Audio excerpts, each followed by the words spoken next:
10 seconds.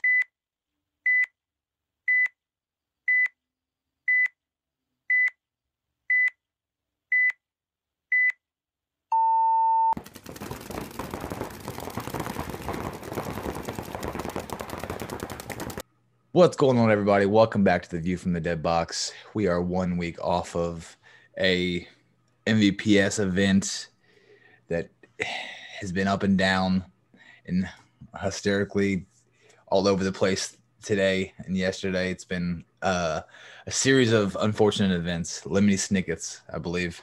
You're right. That is Lemony Snicket's. Is that the only book you ever read? You probably didn't even fucking read it. I definitely watched the Netflix series with what you got on the guy? The creepy guy. Shit. Yes, I can't think of his name, but yes, Doogie Howser would be his old shit. But we have a guest today. We do. Actually, we had a guest last week too. I forgot. No, we had your wife. Yeah. So we have a guest today, Jeremy Yuill, with us, longtime friend. Yes, sir. I think we have played with each other and against each other, probably on and off, closer to, 10, probably 12 years, maybe. Probably a little more than that. I think it is more. It's been a hot minute though. CFOA days. Yeah. So, been a minute. God, y'all are old. Yes. Hell, we played D3 X Ball, I think, or D2 X Ball. One of the two, probably. Okay, I played with Jeremy when I stole Jamie at like 14 years old or 15 years old. Like, I needed a riding buddy up to up. That was the event. Yep. Oh, that's one that I was not allowed to go to. You always tell a story about. Yes. Yeah, I'm like, I need somebody to ride with me. I'm leaving at like 3 a.m. I'm like, I don't want to drive myself. I'm like, let me call this kid up. I've been helping out the field the last 6 months. But you know, it's crazy to think about it too, Wes. Like how long we've been playing. It's officially like we started playing when it wasn't even called X Ball. Like it was called intermediate. Yeah. Like amateur, intermediate and stuff. So it's like we had no D5, no D6. Nope. It was straight. Nope. Okay, you're getting D3. Let's roll with it. But it was an insane kind of time that was for sure.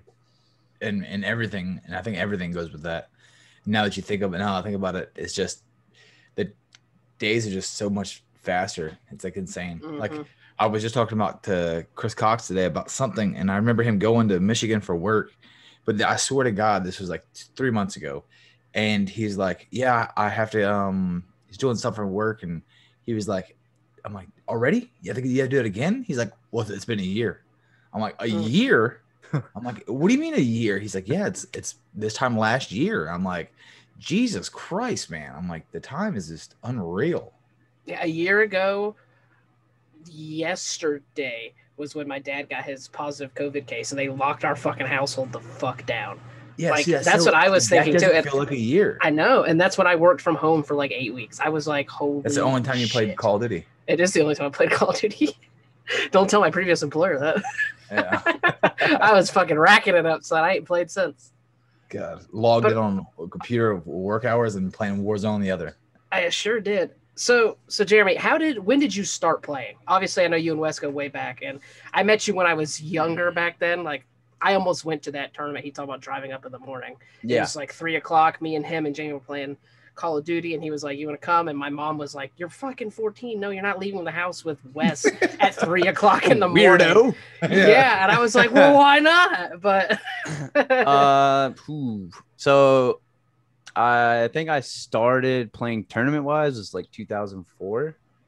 Okay. And of course, like for my backstory, my dad is the one who's been playing. He's been playing for like god awful 20,000+ years.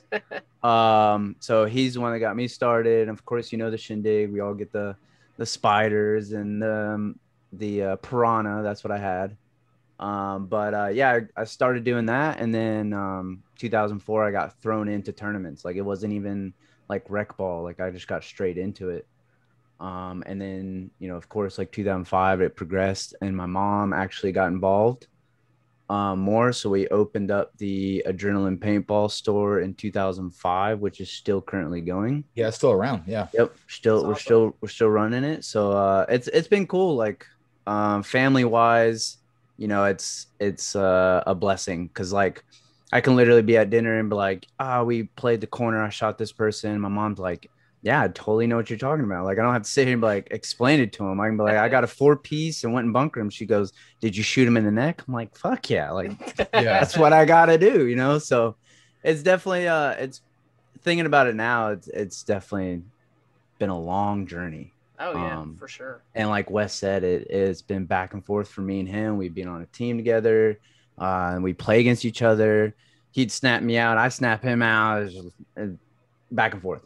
Oh yeah, it's been a long time. That's for sure. That's awesome. So what were some of the teams you played with? I mean, I know some of them, but there are people that don't, obviously. So a majority of it was Adrenaline Army. My dad formed the team in 2005. We actually, honestly, I think we ended it in 2016, 2017 is when the team kind of disbanded. I might be way off on that just because of how long years, time, like Wes said, time has just been going so fast. But yeah, so Adrenaline Army was the biggest one. And of course, I've guessed for just numerous teams, Wes's teams in the past. I played with Jits recently, 2019 for D2, that was a pretty solid year. But not really anything like solid. It's just been Adrenaline Army. This year I'm playing with Nitro Army for D3 to help them as well as help myself get better and more skills. And then hopefully next year try to find a higher divisional team to play with. That's awesome. I like now some of the older teams in the GFOA days, because I could never remember if you guys played much GFOA, the Adrenaline Army guys. I always felt like some of you either guessed with like combined, like you and Bobby, because Bobby used to play with you on Adrenaline, right? Yeah, we did the Boys Town and with Alex Hicks. Now, were you with like Magically Delicious and them back then? Did you play with them? No, I know some of those guys came to Boys Town. Yeah, no, I didn't play with them. But like GFOA, like I don't know. I guess with a lot of teams, basically. Yeah. So I have no idea on the GFOA. He was like, I just want to shoot at people. Yeah, exactly. If someone's like, hey, you want to play? I'm like, cool. You know, majority of the tournaments were on target, so it was like super easy for me to go to. So I haven't played out. Is on target's not open anymore, is it? I don't think I've played there. No, I think last time I heard, so this dude bought it out, and he's like a porta potty renting company, but the netting is still there. So I want to say that they might still do. Either the guy who runs that whole area now just does that for extra money. Yeah. But overall, no, like not fully field paintball. I didn't think so. That was at one time. That was a nice area. That was like a really nice place. And then you guys at the time, it was Thunder Valley back in the day, right? Yeah, Thunder Valley, which is now Big Indian. Yeah. So they had like it was Indian Creek. I don't remember what years that was. And then it became Thunder Valley for a good amount of years, and then now it's Big Indian paintball. Yeah, because we were going up there every now and then for scrimmages when it was Thunder Valley. Yep. I remember that. And then I know now Dwayne runs a pretty nice field up there at Big Indian, and we've been there for a few scrimmages. And the SPLs. And the SPLs. Yep. Yeah, that's typically when we get up there, or we'll do the paintball. Yeah, we'll do stuff like that, like small events like that. The SPL that I think they're actually talking about, and I could be wrong, don't quote me on it, but doing another one at Big Indian. That's what I heard. Oh, that'd be cool. So that would be nice. Yeah, hopefully a little bit more of a notice would be nice. Yeah, because that random just here you go. Yeah, and it's so crazy because I feel like those events could be. And I think we talked about this not too long ago, but it was the week after his Florida event. I feel like if he could have found another date somewhere, he could have probably brought even more teams up there with ease. You know what I mean? Yeah. It's just God that it's a great location because it's only like 2.5 hours, if that, from Atlanta. It's like 3.5 hours from Jacksonville. 2 for us. So it's a good central location for a lot of places. Like you said, it's a middle Georgia center place to where you can travel pretty nicely. Yeah. And it's a good field. Like good field conditions. Some fields I go to, I'm like, oh shit. I don't know if I want to every time I go to Dwayne's field, and it's great because every time he sees me at random events or NXLs, he always comes up and talks, and we always bullshit for a while. But every time I go to his field, I feel like it's something has always been changed or updated or improved. Like we went there, I've probably been there 20 times total. And every time I go there, something is different. Yeah. Like the nets are different. Actually, he just bought a field actually not too long ago, like a month ago or so. Yeah. He just bought a new field. Yep. Last time we went, there was the big like 20 foot tall carports all the way down for shade. That wasn't there the time before that. Now I think he's expanding a little bit more on top. They have a bigger walkway or something like that. So every time I talk to him, it's always like he's putting money back into the field. Money back in the field, which is very rare for a field owner to be putting money back into the field as much as he is.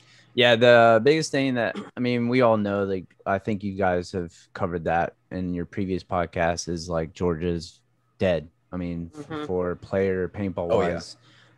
So like talking to Dwayne about it, and like you said, a lot of people understand that his field is nice and it's a great location. It's just hard to get teams and such to come and play.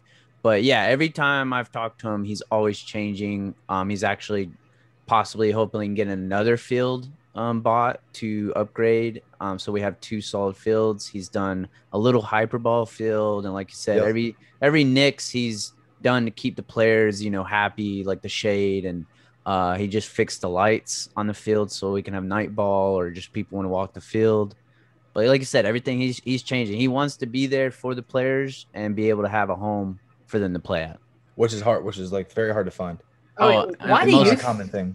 Sorry guys, I did not mean to interrupt there, but why do you think paintball in Georgia is dead?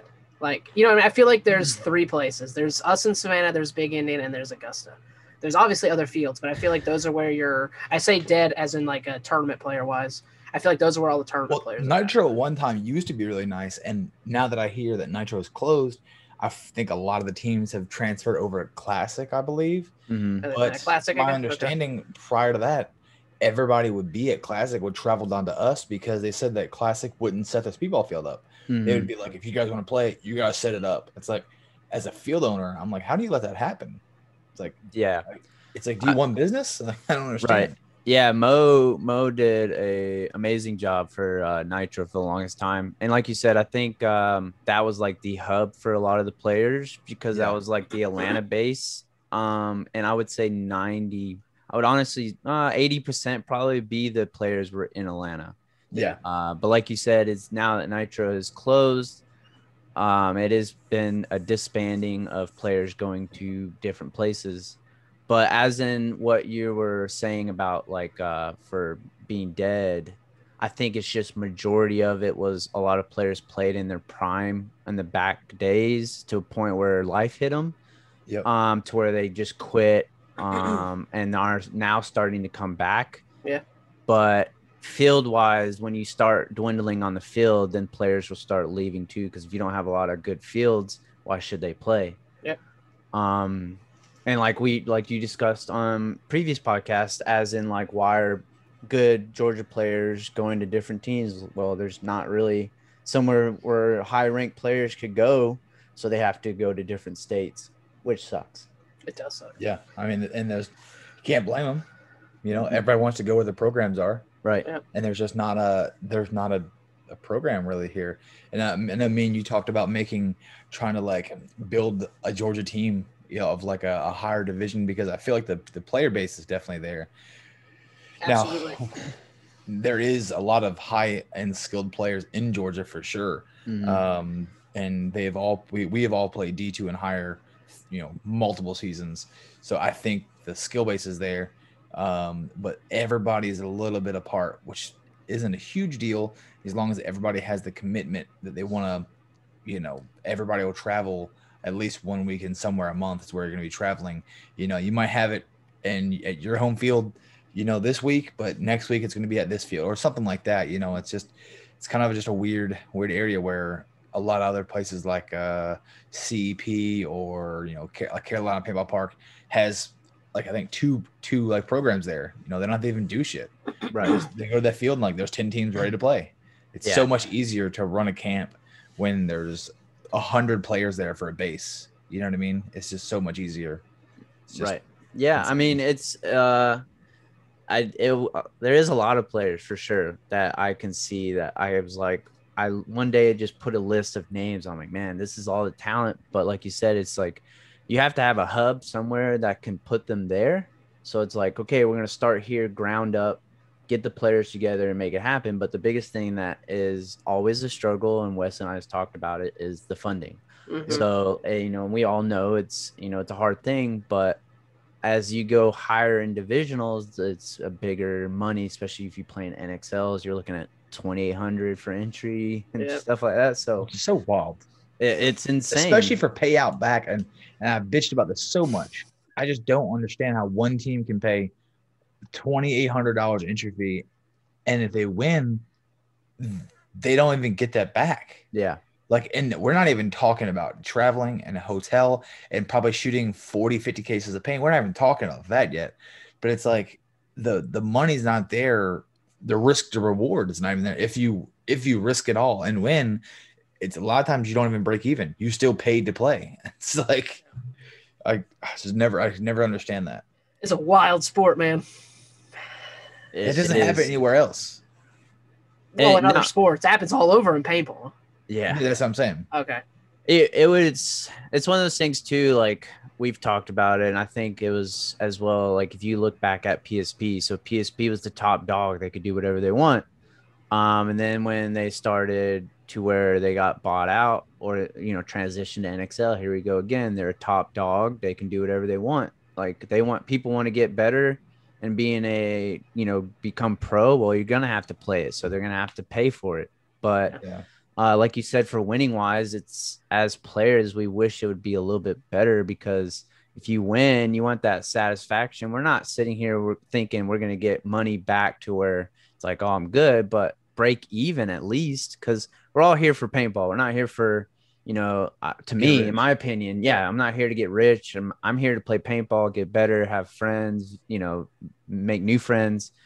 But at least give us the chance to have a breaking even, especially like I said, all that paint money too. Like, I think my dad and I literally were just coming back from that drive from MVPS, and he was like, "Can you imagine just looking back at the years that we've spent money?" I'm like, I don't even want to think about it. God, no. It's just one of those things. You just do it and just play paintball. It's wild. We won the CPSL last year, and we played 33 or 34 points or whatever it is, something like 34, 35, whatever it was. And we shot, I think it was actually almost a case per point per team. So we played like 33 points or 34 points, and we shot like 33 or 34 cases, and we won. And I think the fucking payout was like $1,200, $1,500 cash. Something like $1,200, $1,200. And entry was $600, and then whatever the paint was the rest. But the prize money literally was like $40 shy of covering the paint tab, not including travel or entry, nothing, none of that. I'm like, and they have really good paint prices. And now if we played SPL or MVPS or a little bit more, they're like $45 and $50 a case if you pre-ordered. That'd be, I think CPSL is 30 and 35 or something like that. So I can only imagine if we shot 35 cases of paint at $50 a case. Yeah. You're looking at $1,600 roughly. It's like you lose your ass every time you play an event. It's like, now granted, this year they've definitely jumped the prizes up a good bit, but God, man, NXL is just a fucking gimmick. It's literally, you're just paying to hopefully play pro one day. That's what you're paying. That's exactly what it is. Yep, 100%. That's why I was saying, like, people are gonna pay it no matter what, because they see the pros playing, they want to be in that position. They're gonna do it. But so on the side of that, with league wise, what do you guys think of Chris's league that he's doing? I mean, the prize money that he's showing, it looks pretty beneficial. I just, being at Texas, and I don't know how much traction he's going to be able to take from that, but I think he's on the right track though. So I won't speak on it too much because I know a lot more of the behind the scenes bullshit that's with it. But I don't see how it's not blown. Now, granted, D5 I think sold out, and then since it's sold out so fast, he put another $1,000 of bonus money into D5, which is already crazy. Yeah. I don't know how the D4 hasn't blown up, you know, especially you're right there in Texas, which is right next to Fit. There are so many high caliber teams that are there. Now, I know there's a dick measuring contest over there, especially with the UX or USXBL. There's a dick measuring contest with him and them, so I kind of understand what's going on. I don't understand it by any means, but I don't understand why the players wouldn't be like, well, I'm gonna go here because the prizes are fucking like double everything else. So if you just look at it like as in just the format that he's doing, so like if you're looking at a piece of paper of him with the prize money and all that, it looks good, you know, and that's what I'm saying. Like, if somebody could make that into reality, like, I mean, I know he's trying, but we were just talking about with winnings. I think that is right there. It shows you that could break even to where you're like, okay, like we played paintball, we paid entry, you did all the paint, and that made it to where I don't have to be broke. Yes. I'm coming back even. Yes. You know, and stuff like that. Well, it's stuff like this because a lot of guys don't see, and I pull up his thing just so I'm not talking out of my ass here. Like all vendors are welcome, free of cost. Like they don't pay $1. Now, when they go to the NXL, I know how much he pays when he goes into the NXL. You don't even know the number. It's insane. That's the same discussion you just said. I mean, with the NXL, they're getting all the vendor fee money, and dude, it's insane. and they charge you by size of tent, and it's like that's why when you went to this cup, if I'm not sure if you walked around and kind of paid attention to the booths, look how small Die was. Yeah, it's like a rinky-dink booth. It never used to be that way. Yeah. Now they're charging like an astronomical amount per square footage of the booth. It is just wild. And then if you want to get your banner hang up on the pro field, you would assume if I already paid the money, right, to get in for my NXL sponsorship fee, however they want to call that, because it goes like colors, you would be no problem to have a banner up there. Then you charge more money for banners on the pro field. It's just God, it's a money grab, and it pisses me off so much because small companies are getting ripped off, or it's not even a thing. Like they don't even show up. Like maybe there's just numbers we don't understand. No, I'm trying to be the good guy. There's not. I mean, I'm just saying. Maybe there's something. Whenever Damian Ryan, right? Whenever he went off on that like tangent when they said he was like losing his mind, he had everything written down numbers wise of what they were paying and how much they were paying per ref, how much they were paying for rentals and all this kind of stuff. And then he did just like cost of IDs and entry for like one event, almost covered everything. For it's insane. Not include, I'm sure that they get a cut on paint. Let's say GI sells 5-star at $25 a case. That NXL probably makes $2 per case of paint they sell. They make a cut on it. Something, man. Yes, 100%. They're making a cut on it. You love the money game. No, it is because that's what in the game. Like in the end, that's what it is. Everything's about money in paintball. So, and it's I always business. So it's so bad to see a company as them making money hand over dick on small vendors and like small teams that are like struggling to get by, who don't have the unlimited funding as other programs do, and it's like they don't care. It's like, well, are you gonna play? Are you gonna play? It's like, okay, well, this is how much it costs. Like, no ifs, ands, or buts. So it's so wild.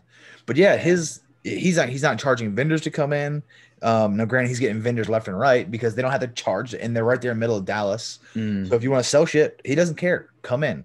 He talked to the guys about doing the webcast. You don't want to know how much that was. It's wild. Like Ghost Sports. Yes. Oh, insane. Insane. That's what. So he's doing a free live stream on Twitch, because they were demanding like their link to the NXL. It's something, dude. It's wild. But the payouts looks like D4 is actually starting to fill up, which is good. But all the small shit that it's dumb, right? But the tomahawks for like MVP of the finals per division, like I think it's kind of cool, like shit like that. Like it doesn't mean dick to us, but I think it's pretty cool. You got the rings. Yeah, I got the rings. Yep. It's for one event. This is like, but the money alone, I should make teams travel, serious programs travel over there with with no issues. Because I think the only other events around like WCPL are the only ones close in that pay range, but he's still like destroying them, so I don't know. Hopefully it turns out to be something good. I mean, I'm think, sure it will, but so what me and him were talking about last night is we are thinking that a lot of these slots are going to get filled up in the next week or two because the UXXBL just happened like this week. So we're thinking that in the next 2 weeks, he'll start getting a lot more entries in for like D3 and D4. Yeah. So that's kind of, what it is. But to see how much he has going on with the stuff in the background, to see all what it takes to run the event. And, we're about to get on the MVPS in a second here, but seeing everything, how much it takes to start an event and run it and scoreboards and fields and nets. And it's just insane. And then all right, well, he's like, well, I'll just keep throwing money at it, like, and try to stop the bleeding because that's what it is. And let's just hope this takes off because, this could be a shit show, so. Do you think the past, let's just say 3 years, I think it is, especially like the MVPSs or even NXL, and then I don't know about the other series, but D5 is definitely growing. Oh yeah, 100%. I mean, it is insane the amount of teams that are coming out, but it's a good thing because that's what's continuing the sport. D6, 3-mans, and the D5s. That's how we're going to continue getting these players and teams in the higher ranks. And I was just shocked, I was just out of the blue seeing all these D5s coming up. I'm like, man, that's awesome. And then NXL actually doing the D5 Expo might be interesting, and that's what I think my dad was talking about was. 5-man is fun. Don't get me wrong, but when you step into the taste of X-ball, you just don't want to go back, because you're playing 5-man, you play the one, you're like, okay, I gotta wait, and I gotta wait. That's the only thing that sucks about 5-man. And that's the thing that my dad was saying was he's glad they actually started that because now they actually can practice and train them to get ready for X-ball because 5-man, these kids, they're young, we're getting older, our knees are hurting, they can run around laps all day, but they have to train themselves to have that momentum of running it multiple times. Because as soon as they get into X-ball, they're gonna have to keep going, not this weight gain, So I'm glad they actually finally did it. Yeah, me too. Some of them, those D5 teams too. Some of those kids are good. Well, it's funny because, like Jeremy said earlier, a lot of older players are coming back into the sport, and they were D4 or D3, and they've got knocked either back down from 3 to 4 or from 4 to 5, or some beginner.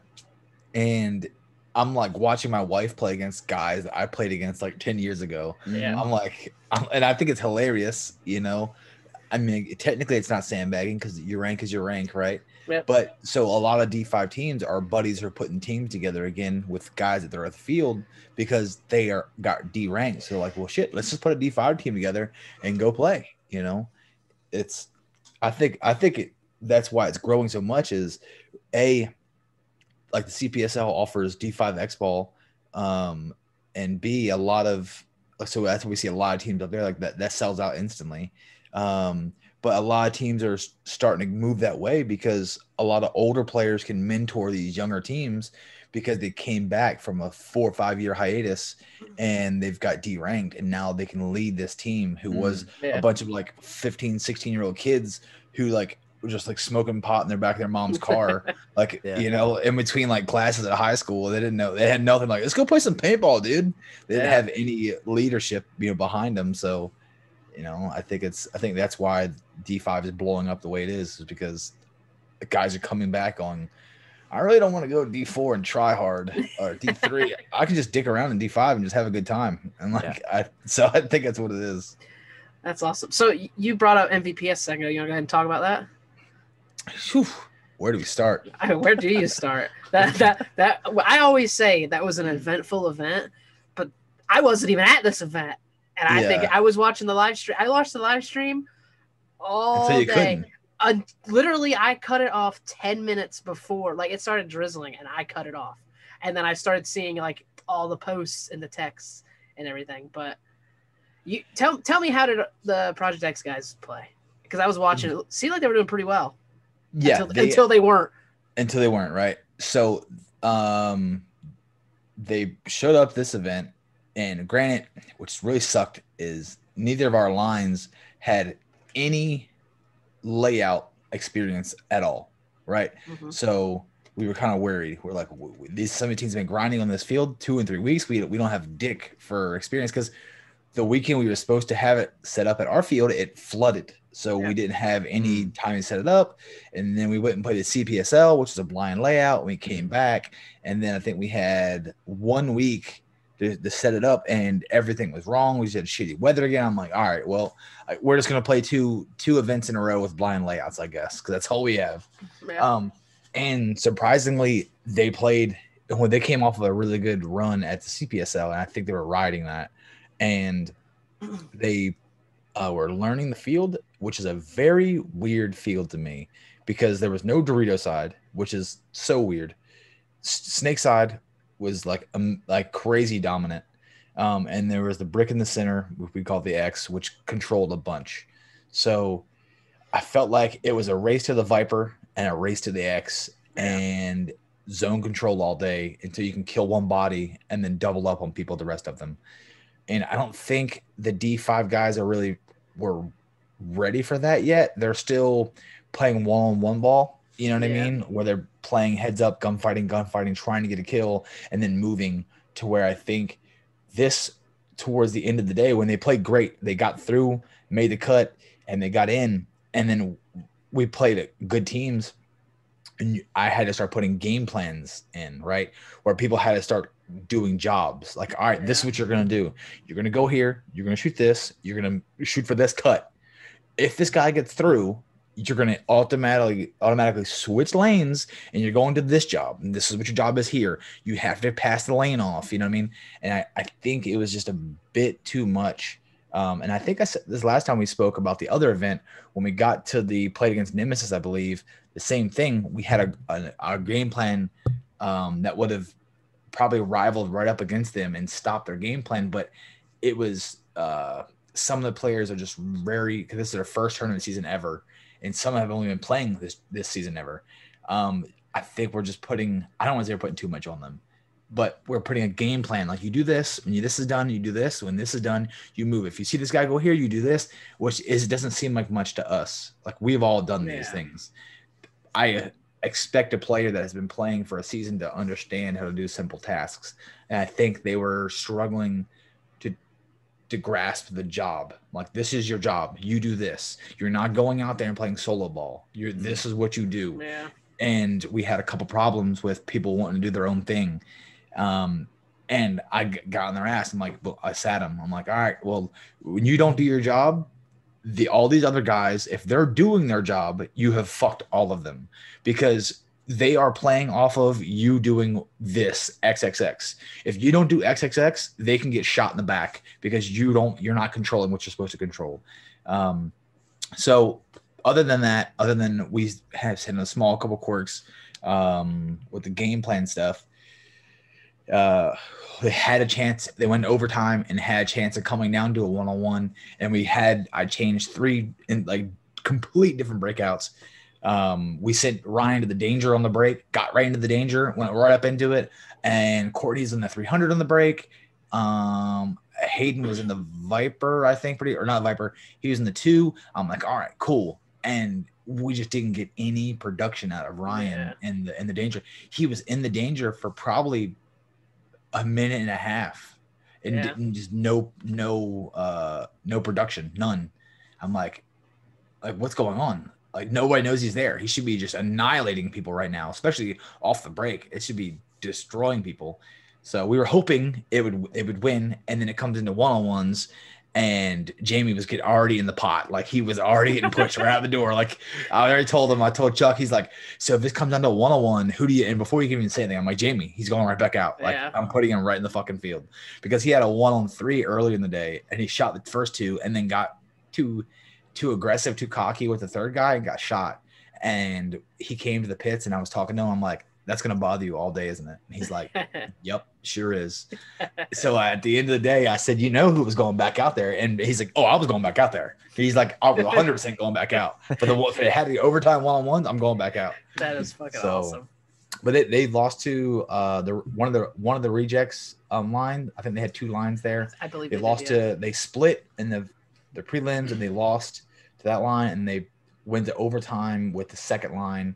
And they played a good game plan, but I thought I implemented a game plan to counteract what they did. And I feel like Ryan may have stayed up a little bit too late with Avery. They were doing whatever they were doing, whatever kids do nowadays. I don't know. Yeah. Hanging out at Walmart at 3 a.m., whatever he said last event. And he was just like, by half of the day, he was like dead. He was like, oh, yeah. Like head was down. Yeah. And I'm like, dude, this is like 5-man race to 2. You should be doing fucking backflips and push-ups on the ground. Like you should be wide open and ready to kill people, you know. But I've watched Nitro and Jeremy play a couple points. We were playing at the same fucking time, so we'd be over there, and then I was bouncing back and forth, and you guys, you had like a tie, and then you had a 3-2 win, then you had another tie, and then you had another win, right? Yeah. So we 202. Yep, 202. It's crazy. Like you look at the bracket, especially, I mean, for all division, but especially D3, there was so many ties. It was long points, man. It was long points, and I majority of it, I guarantee you 90% of it, and I can tell you right now that paint shot like shit. It was rocks. It was bouncy, and that was the problem of those ties. I can guarantee, because you bounce them, they sit, they shoot, time's going, they bounce them, they sit, they shoot. I mean, literally, there was a point that I was in the center, came over the top to shoot somebody, got whacked right in the head. My neck went back, and I look at the ref going, I'm pretty sure it got hit. And he goes, you're clean. I'm like, you've got to be kidding me. Like, okay, I mean, I'm still, that's dope, but holy cow, you know? And, but yeah, those ties were just insane. But yeah, we did 2 wins, and 2 ties that put us in. And we were back, playing against Scallywags or Scallywags. Yep. Scallywags. Yeah. They were talking some mad stuff, you know, how we all do paintball. Because we played them earlier in the day, right? Yeah, we played them earlier and we tied them. Because you know, they were like talking the big shot of 4-0 us. And so we're like, all right, cool, you know, whatever. And it ended in a tie. So then we wanted the redemption, and we came back and we beat them, I think 2-1, or it was a 1-pointer for sure. Yeah, 3-2. I got the score right here. Okay, yep, 3-2. So that put us in for the top 4. And so where do we start with that? Yeah, go ahead. I wasn't there. I was just watching the webcast. Man, I tell you what, dude. So we're all pumped, you know, and little before ahead of time, before we talked about that, you know, because this is my first year with Nitro Army. And like I said, I'm glad I'm here to help them out and also get the skill wise. So MVPS is the first time for Nitro. We made the adjustment at the beginning of this year, knowing that MVPS was a decent of entry fee on the cost, and a lot of them are going to be in Florida. So that's nice. The traveling is not going to be as bad. So we were a little hectic, a little bit, I would say, at the beginning of rosters, because some we have new people, some were been since the D4 and they bumped to D3. So I was a little, you know, hectic as well. But, you know, we went down there and actually like performed really good. Had a few penalties here and there. Majority of it was freaking, I hope he watches it too, Wes got chin strapped. Wes Ford was chin strap penalties. I mean, I was like, dude, you got to be kidding me, man. Chin straps, you know, it didn't work. You know, and the thing too, like the refs, so they did okay. Like some things were crazy. But I mean, there was hits that they were just not even, you know, looking at, but, oh no, you put that chin strap on or I'm going to penalize you. Yeah. And I mean, even the fact that our D5, there was a crazy thing they told me while we were playing. was a team they were playing against. They literally the buzzer was going off or however they do it. As soon as they went, somebody from the opposite team was on their side of the pit yelling codes. And the ref pulled one of our players because he thought it was us yelling. So I was like, what? That's wild. Okay, that's pretty insane. Like, all right, whatever. But yeah, back to that the top 4. So we're getting ready. We're pumped. We're like, yes, we're doing great. And the first point, I didn't play that one. They played it, but they like shot 2 off the break and just ran it down. Had much time in the mask. Yeah, it had to be. I mean, like literally. Yeah. Or we hit them so bad, they're like, I'm not staying in. And then the second point, here we go again with the chin strap. He didn't have one on. So they got him again? Oh, no, it was a different player. Oh, okay. Did he just not have it buckled? No, he didn't have one. Like at all? Oh, he's playing the whole event without one. Yeah. So, well, and that's the thing too. Like the refs are telling him if you didn't have a chin strap on your mask, it's fine. And then the other refs are like, I've always heard that. I've heard that if your mask didn't come with one from the factory, that you're okay because technically you're not allowed to modify a mask. Yeah. That's like the gray area. And they always said if your mask doesn't come with one, you don't have to wear one. But if you have a mask that has one, and it's A, not on, or B, disconnected, there's a penalty for it.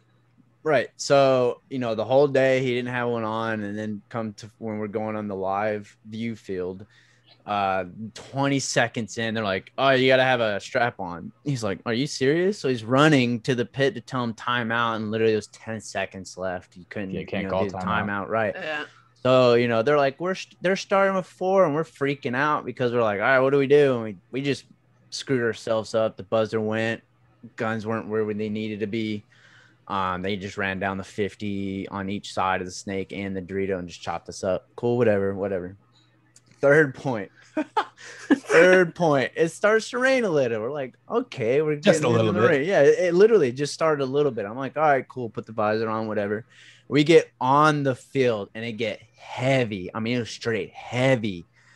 Was there any thunder or lightning? It was no. It was just wind and this heavy rain. So we're getting on there. I'm like, all right, we're playing this. Cool, whatever. So I get to the box, and as soon as I break out, I'm going to the Dorito corner. The bunker flops, and I was like, oh my god, what am I doing? The ref comes by and he goes, please don't shoot me. I'm trying to help you. I'm like, dude, get out of my way. Like, I don't know what's going on. So I just pushed the bunker and I just went into the Doritos. And so we're playing it, whatever, and we're getting I think they stacked all 3 of the Doritos there, and we got a kill from there and probably some 2 other, because I believe there was 2 left. And I thought I heard towel, and as soon as something that happened, the refs finally called it, and the freaking bunkers were just going crazy. So we were all running into the pits. And it got worse to the point all the rest we're holding the freaking tents down. We're like, anchor down, hold it. Freaking, it was getting crazy to a point where the sirens came on. So we all booked it. A lot of people went to the trees. A lot of people went into the paint truck trailer. Freaking one of our players got hit with a stake from the tent. I mean, just hit him in the shin. Yeah. It was insane. I mean, the nets were just bending and bunkers flew to like the soccer fields way down there. That is wild. It was insane. So, right now it's tied to 1-1. We don't know what's gonna happen. Are y'all playing for first and second or no? So this is the determine who plays. Okay. But I mean, still, being in the top 4 for us, like my dad told him, like that's a very good achievement, especially for the first event. But of course, we want to go for that first place. So like we went and talked to Alex. We're like, so what's gonna happen? Are we gonna play tomorrow, or what's going on? And he was like, well, I don't think we're gonna play tomorrow. I was like, yeah, I don't look like it. Yeah. Because for the guys listening, if you haven't seen the pictures. I'll probably post some when I do the podcast. Yeah, it looks like Hurricane Katrina. Yeah. Like all the tents are mangled, all the net poles all the way down are completely bent in half. All the bunkers are like everything was destroyed. So, there was no way they could have put everything back up. No, hell no. And being that it was gonna rain tomorrow or that Sunday as well, there was no way. So I was like, well, what do you know? There's options. Some people said why don't they put it at CFP, and finish it out. Some people, like I said, PSP did. Was it Galveston? They did the pros where they rescheduled it to the following event and did it. That did it there. So I was like, well, maybe we can do the June event, just have it either maybe a Friday play and then start the tournament, for the Saturday, Sunday, or vice versa. But I honestly have no idea what he's going to do. And, I don't know if this is just going to be a chalk up like, hey, thanks for coming down for a scrimmage. I have no idea. Man. The whole thing is crazy because, like I said, I watched the live stream all day, and it's like, and I turn it on right in the morning. Obviously, they didn't have the D5 until like right when y'all started playing, basically. Mm-hmm. And I didn't even realize it was Nitro until afterwards. Like I rewatched, and I was like, oh shit, that was Nitro was up there when the fucking storm came through. Mm-hmm. But it started off with such a nice day. Like it was. Yeah, there was like so somebody just put up a video of. Yeah, I saw it earlier too. That's why this reminded me of it. God, it's somebody. I think it might be Onel and maybe somebody else. But they're like, like this is such a great paintball day. Like the weather is amazing. It's not too hot. It's not too cold. He literally says you cannot ask for any better weather. This is the best weather you can ever play in. Yeah. And it says like there's a SpongeBob. A few moments later, and then it jumps over, and it's like just insane. Walkers flying away and shit. I'm like, oh god. I will post the GoFundMe for Alex down on the page because we did have him on the podcast. Gosh, back in December, probably was. Would that be about right? Yep. So hopefully that can help him with what he needs because I'm sure that's a rough expense. I'm sure. I can't imagine what's to replace. All that shit's gonna cost. Yeah, it's gonna be a pretty penny for sure. Yeah, I'm hoping that he had some insurance of some sort for that. I think if you have any event insurance, it's gonna cover for natural disasters and stuff like that. So I would hope that he had his ducks in a row on that. That'll help him out a good bit. Now, and even our D5 team was in the top 4 too, and I mean that they got kind of delayed as well. So I don't, like I said, I don't know what's going to go on, if they're just going to chalk it up. Because there was no Sunday play. So we didn't get a chance to play a Sunday. And bad thing is I felt so bad is Hunter drove down from Atlanta to come in and play with us. And Grant Barnett from Crisis came down to play with us. He was going to play for our Snake. And he's never played with us. And he was recommended to me. I'm like, all right. So we've been talking for like a week or two. Everything's cool. And then he hooks up with one of our guys to ride down with him. So he's not by himself because he's like an 8-hour drive from where he is. Mm-hmm. But they just get there at like 5 and we're leaving the field Saturday. So we're like, all right, well, let's go back to the hotel. We get cleaned up and we'll all go out to eat. So as we're sitting at the field, I'm getting these texts and it's like, I see the weather going on at the field through the webcast when we're at the hotel. And we're like, man, that's crazy. Didn't think nothing of it. Then we start seeing at dinner these crazy ass pictures and videos. And I'm like, oh God. You're like, is this the same event that I was just at? Like, 20 minutes ago. Like that doesn't make any sense. And everybody's like, and I'm like, oh shit. Like we are I don't think we're going to play. Like, I don't think we're going to play tomorrow.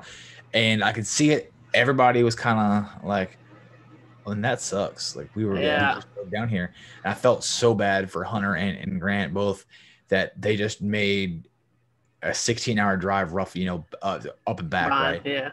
But did not play. Yeah, that was the same thing for our D4 and D6. We've had a lot of Alabama, Atlanta, stuff like that drive down. I mean, we've even had people that first time for their family to come down. Yeah. And it's like, well, you can't play. So that was a huge disaster. And it does suck. It sucks a lot because it's like, it's literally unavoidable. And then Wes, sometimes we'll be like, talk about like practice, people message us, hey, what's the weather going to be like? Are we playing? And we always tell them yes. That's literally what happened this Sunday is like the only circumstance which we won't have like a practice. And Wes always goes, don't look at the weather because you know it's going to change 48 times. Yeah, and that was Georgia, the first thing that went into my head. It'll literally change like the night of. So they're like, the Monday, they're like, hey man, are we gonna practice Sunday? It's raining. I'm like, it's fucking Monday, and you're in Georgia. Wait till Saturday night about midnight before we make a fucking call, because it's definitely gonna change 7 more times. We'll have hurricane, 3 tornadoes, hail, a monsoon, and then we'll have a tsunami, and then that's all that can change. It's like, like let's just see what we got. Let's just wait till Saturday, and we'll go from there. It's like, God, man. So did you guys play the first event of MVPS? Yes. So what, as base of what you saw on Saturday, I mean, take away from the disaster. It was leaps and bounds better. Was it? I think the only thing I could say based off of that, when I was hearing from other people's feedback from the first one, is of course the paint was shit. The refs were a little bit like good at some points. I mean, refs in general in paintball is never going to be the perfect. We all understand that. Yeah, absolutely not. Scoreboards though, like they were still complaining about it, and I can understand it. Like there was times where on our field they couldn't run, so the refs had to do the hand thing, and like that was across all the fields. Yeah, and their excuse last time was the weather, because it rained bad Friday and it rained bad Saturday early. So I'm like, okay, well, they are right. Like, weather does short shit out. The weather was absolutely amazing all week there. There was no rain. It was beautiful. Saturday, beautiful until it wasn't. But the shit didn't work.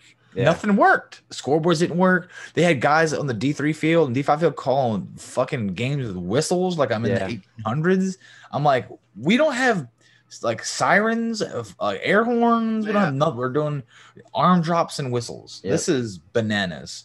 Like after the last event, when you dropped the bomb and everybody was going off of the scoreboards weren't working and the time wasn't on and the computers weren't up, we're just randomly hoping that it's going to work this time. You don't have a backup plan, but you should. Your dad messaged me a few weeks in a row asking, about details on the events and leading up to it. And I told him that MVPS is always very well ran. It's very well organized. It's very well reffed. We never have an issue.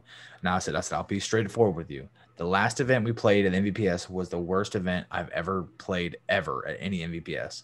I'm like, if this one follows suit and continues, we will not be playing MVPS ever again. And I think your dad told me something along the lines of the same thing. Like, this will be our first MVPS event. If it's crazy, really bad or something, this will be the last one, the first and the last. And I said, I can completely respect that. I heard from the first event, like someone was telling me that literally teams left. Like even in prelims, like the scoreboards were down and just crazy stuff. They just packed up and left. I was like, we missed moving on or making the third cut or whatever, second cut, because they were changing calls when the games were over. Like they were literally changing calls on the field when the games were over. We beat a team, we lost 2 points, and then we came out and just fucking stomped them into the dirt like 40 seconds in, just ran them off the fucking field. Well, their coach plays with Trademark Gun Outlaws, and we beat them like 5 bodies up. And they said apparently our last guy, Jamie, stepped out of bounds as he shot the last guy. So they just called them both out. We had 4 bodies. We hung the flag, clean, check, good point. We walked off. As we walked back on, they are sending us back on the same side of the field. We don't understand what's going on. They said that was a no point. I'm like, you've already gave us the point in the thumbs up. We had 4 bodies. They were arguing that it was a no point because there was a major thrown. I'm like, who threw the major? They're like, well, nobody threw the major. We talked about it after the next game was played. I'm like, what do you mean? Like, did you call the game good? Yes. Did you say it was a clean point? Yes. So whatever happened to we don't change a call. Once a call is final, a call is final. I'm like, okay, so what are you saying? Like, oh, you only had 3 guys. I'm like, we had 5, but okay, let's say we had 4. You throw a major, you pull him, you pull 2. We still have 1. I was like, we had 4 bodies alive after you pulled Jamie out, who traded, quote unquote, with the last guy. He's like, I can't confirm or deny that. I'm like, what? I'm like, I looked at his ref. I'm like, how many guys we have live? And the ref kind of looked at me. He didn't want to get in the middle of it. Mm. I'm like, this is fucking wild. Yeah. So we went out there, beat him again. So it should be 2-2. Now it's 1-2. And the time they had like, I don't know, whatever, a minute left. And then obviously they just all sat back on the guns and just held the lanes the entire time and ran the clock out and they won. But there was just, so much more in that match that happened. They were like, every time one of our guys got shot, their whole entire pit, including their coach, was screaming, like quote unquote signaling. So one of our guys got shot. They were like, ah, they were all yelling. I'm like, every single time, I'm like, I came off the field and I'm like, hey, I look at the ref. I'm like, this isn't fucking signaling? Is this not signaling? He's like, I'll go talk to him. I'm like, there's 20 seconds on the clock, dude. Yeah. Game's over. Yeah, it's every time they said something, yell, it should be a penalty. Another thing, penalty. Another thing, penalty. There you go. Whole team's wiped out. Done. It's like, call it as you see it, dude. Like, it's just God. But that's what I told them. I'm like, if this happens again, we'll never play it ever again. So at least it didn't. From what it did not. From how you guys said, it was good event up until it wasn't. Yeah, it was actually it's crazy that the $5 parking thing, but I was like, okay, whatever. That's always at that. Oh, really? Yeah, I think that's the rec department. Okay. Yeah. I mean, so from that, but being the layout on the fields and such was, really, really nice, presentable. Other than that, I mean, it's just like I said, the refs, it was a hit or miss. But the tournament ran great when it was until the disaster. Yeah. But the biggest factor that I could say, which really was shitty, was the paint. Like, I know 100%. A lot of teams in general should have got kills off the break, but they weren't. I mean, I know we weren't. We've got my dad doing, the statistics of how many kills off the break, and we had zeros. And I'm like, okay, that's kind of. I mean, we should have get one. I mean, I know that for a fact, but that paint was just straight rocks. That's rough. Yeah. Well, we were shooting 4-star with the kids, and our buddy Stro was like, we just went to 5-star, man. You should look at the 5-star. I said, oh, do you have 5-star? He's like, yeah. I'm like, let me see it. I literally grabbed a handful of it, still cool, walked up to a table, and then slung them fucking things down. And I had like 7. I slung them down as hard as I could on the table, and they all bounced. And I said, I think we'll just stick with 4-star and just save the money because they're both rocks. Yeah, we had the 5-star. It was straight. I mean, you could put them in the coolers, whatever. It didn't do anything. That's rough. Didn't matter, dude. Well, Wes, you want to hit him with it? Yeah, let's give him the questions. Give him the questions. I'm odd. All right, so we always have 10 rapid fire questions for you, for any of our guests. So you try to bomb these off as fast as you can without thinking too much on them. And they're rarely rapid fire. Most people go, yeah. But that's a few people have done rapid. So however you want to answer them. So, and as I say this, I just see another idea of Rangel's another event. He wants to do 15 balls a second, 20K to the team that wins. So it's a max ball event. I'm a 20 minute half. Holy shit. So on the side of that, Wes, do you literally think we could, if we could go back to that, you think we can hang with it? So, that's the crazy thing is I was telling people, like, these kids nowadays are like 10-5 and stuff. I'm like, dude, you don't know anything. 15 balls a second coming through lanes. I mean, I'm like sitting here like it's Matrix. I'm like, this is easy, And, but now, I mean, I still think I could do it, but I'm gonna tell you, my knees, whoo, baby. Yeah. They're not as what they used to be. You'd have to go to like a traditional 10-man roster, maybe 12 to survive. For the 15, 100%. Yeah, you would definitely have to go to that. So, first question: drums or flats? Drums. Boom, goat. What's your most memorable event? Florida World Cup 2009. I played with Detroit Grind. I was in the penalty box, and we had 2 bodies against what was it? AC's DS or Kids. I don't remember what their name was. Was it? I don't know. One of them like that. I forget something like that. So like I came out of the box for the penalty, ran down, bunkered the snake player, bunkered the X guy, and hung the flag. Or hung the flag. Hell yeah. So that was probably the greatest moment. Hell yeah, that's a good one. Favorite superhero? Oh my gosh, Superman. There you go. Mech or X-Ball? X-Ball, 100%. How do you like your steak cooked? People gonna hate me for this. Well done. Medium well.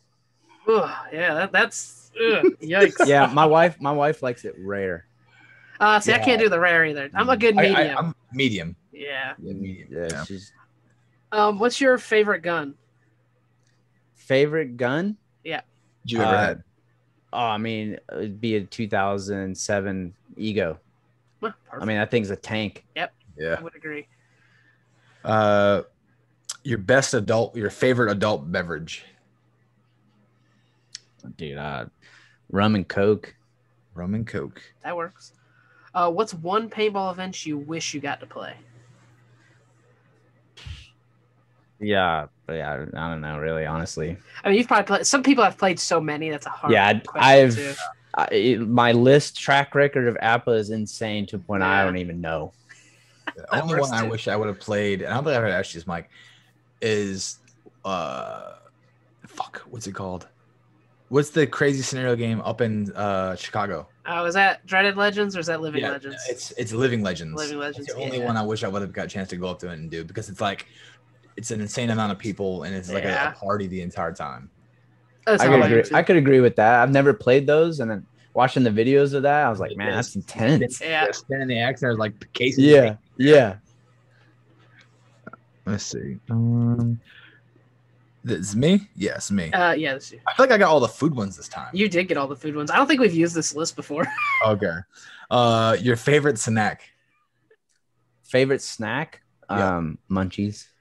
Munchies. Nice. Mm-hmm. And what's your favorite paintball film or movie? Favorite paintball field? Film, like, or movie. Film. I was like, Judge Dredd, the older Judge Dredd. Oh, okay. No, Yeah. paintball. Paintball. Oh, I'm like paintball Judge Dredd. I film. was like, I was going to look that up. Okay, well, okay, sweet. Yeah. The serial killers. Serial killers. Okay. Yeah, the first one, the second one I like too, but the first one was the one that got me like pumped. Hell yeah. Well, you know they're coming out with a new one. Just seeing the trailer. Yeah. Yep. I'm actually curious. I mean, the people who are running it, they are very well on the videoing skills. Yeah. But I'm hoping that traditionally they keep it as how it should be if you're going to take over MWAG. Yeah. So, you know, and that was the thing. The cool thing is going to that. So we actually went to the premiere in Florida for the Serial Killers 2 at the movie theater. Oh, that's cool. So that was really cool. They had all like Maddie Marshall, all like pros that were in it and such. It was a red carpet, like a whole shindig. It was super dope. And then we actually went in the theater and watched it, and like that was probably the coolest thing, because the feeling of reality of life being brought in with paintball at a movie theater was insane. And then of course getting autographs on the DVD cover, stuff like that. That was probably super cool. Oh, that's badass. I dig it. Well, Wesley, did you have anything else you wanted to say? I think that's it, man. That was a good long one. What about you, Jeremy? Anything else you wanted to say, talk about? Anything wild going on? Nope. We just need to keep playing paintball, and hopefully we don't have this disaster again for anything else. Yeah, for real. That's it. Yeah. All right. I'll take us out of here. So thanks for watching, listening. What do I always say? Buying the merch when you do, buying the merch when you don't. And I'll have another link in the description this time to the GoFundMe for Alex and them at the MVPS. If you can, help them out. I mean, hopefully they got stuff that'll help them out, but it never hurts to help it out if you can. But we'll catch you guys on the next one. Peace out. Later. Later.